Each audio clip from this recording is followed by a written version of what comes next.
Hey there, so I wanted to make a quick video about how I grow loofah.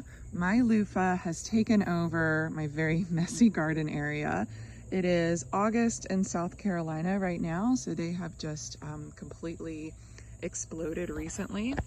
And if I get a little closer and you look in here, you can see some nice big gourds. So I'm gonna leave these guys on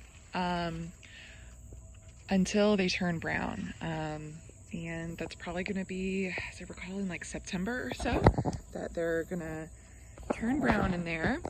I don't think oh, perfect. Okay, I've got one in here. So this one's almost done. And I'm gonna keep an eye on it. I don't want any signs of rotting, but this is gonna turn even a little bit more brown. There's still a little bit of yellow on there.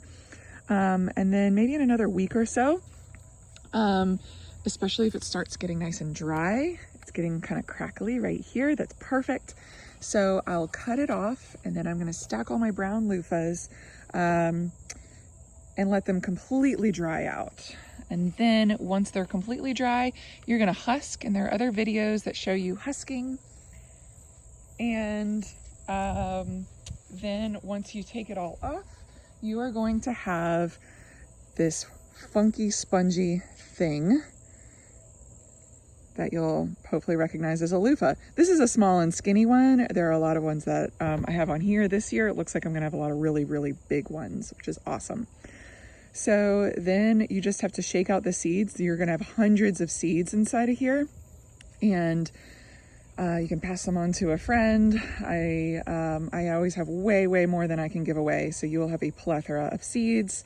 And then you can just cut these up. I actually find other uses like these. I use them as like trailing poles. I build poles for my indoor plants and things like that. But that is basically the loofah. They need full sun. They love this tropical South Carolina weather. So you can start them inside in February, and you can keep them out of the cold and then transplant them once you're past the risk of frost. They're gonna start out really, really tiny, like a little zucchini plant, and they'll start to trail out. So you'll wanna give them tons of space. I gave them space here on these bamboo poles to kind of expand out.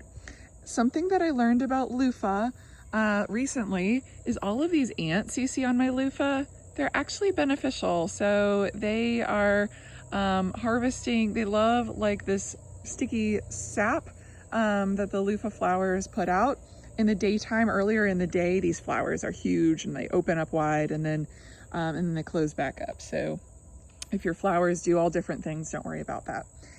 But the ants are actually beneficial. So don't worry if you see ants all over your loofah. That's actually normal. They just love it, and they're not hurting anything.